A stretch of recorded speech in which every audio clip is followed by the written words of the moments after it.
नमस्कार, मेरा नाम अनिल झा है और हम लोग फाइनेंशियल प्लानिंग के सेमिनार में मिले थे। सबसे पहले तो हमारा फाइनेंशियल प्लानिंग का सेमिनार अटेंड करने के लिए आपको तहे दिल से शुक्रिया। It was pleasure interacting with you. हमने इस सेमिनार में बहुत कुछ सुना था। इस वीडियो मैसेज के जरिए मैं आप लोगों को कुछ मेन पॉइंट्स याद दिलाना चाहता हूँ। अगर आपको याद हो तो मैंने एग्जाम्पल के साथ बताया था कि कैसे हम अपना खर्चा सिर्फ 10% से घटाते हैं तो हमारा सेविंग्स 40% से बढ़ सकता है और हम कम से कम 5 साल पहले फाइनेंशियल फ्रीडम पा सकते हैं। अगर हम अपना खर्चा 20% से घटाते हैं तो हमारा सेविंग्स 80% से बढ़ सकता है।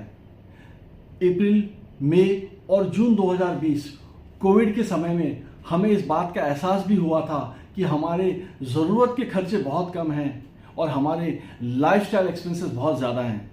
इसलिए हम लोग आसानी से अपना मंथली एक्सपेंस 10 या 20% से घटा सकते हैं। हमने 5 लेवल्स ऑफ फाइनेंशियल प्लानिंग को भी समझा था। फर्स्ट लेवल में हमें हेल्थ इंश्योरेंस कराना चाहिए या बढ़ाना चाहिए।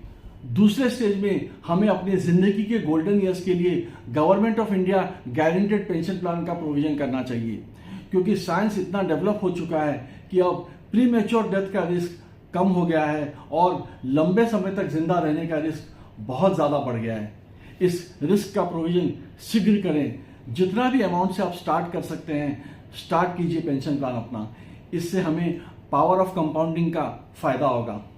तीसरे स्टेज में हमें इमरजेंसी फंड का प्रोविजन करना चाहिए और अगर आपका एज 50 साल से कम है या आपके ऊपर कोई लोन है तो 4th स्टेप में आपको टर्म इंश्योरेंस जरूर कराना चाहिए। यह चारों फाइनेंशियल माइलस्टोन का प्रोविजन करने के बाद जो भी पैसा बचता है उसे आप रिस्की एसेट्स जैसे कि इक्विटी, क्रिप्टो इत्यादि वगैरह में इन्वेस्ट कर सकते हैं। फाइनली गवर्नमेंट एक एक करके सारे इन्वेस्टमेंट्स को टैक्सेबल करते जा रही है, चाहे हो इक्विटी म्यूचुअल फंड हो, डेट म्यूचुअल फंड हो, यूलिप्स हो, पीपीएफ हो या फिर ट्रेडिशनल एलआईसी प्लान्स हो। इसलिए आपसे अपील है कि आप तुरंत शशिनाथ ठाकुर जी से मिलें और एक बार अपना पोर्टफोलियो या फाइनेंशियल हेल्थ का चेकअप करवा लें। एक बार फिर से आप सभी का फाइनेंशियल प्लानिंग का सेमिनार अटेंड करने के लिए शुक्रिया।